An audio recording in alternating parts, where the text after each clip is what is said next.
فاتح بيدك.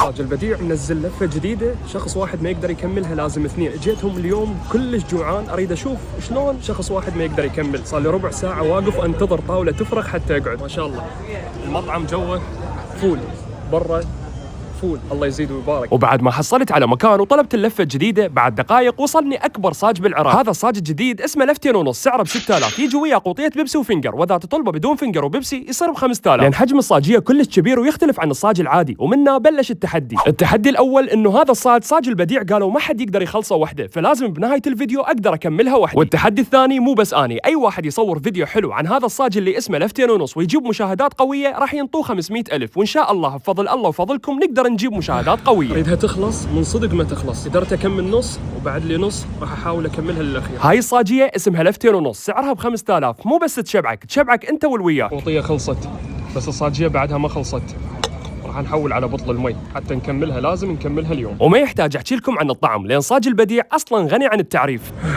بقيت لي اخر لقمتين راح اخلصها واخيرا، وهيج قدرت اخلصها وحدي وافوز بالتحدي الاول. اما التحدي الثاني بقى على الله وعليكم. مو تقولون لا انت تركت نص من عندها، شوفوا خلصتها للاخير والله. شبعت والحمد لله. اذا تريدون تطلبون مثل هذه اللفه اسمها لفتين ونص، موجوده بكل فروع صاج البديع، سعرها مناسب، طعمها كلش طيب وحجمها كلش كبير.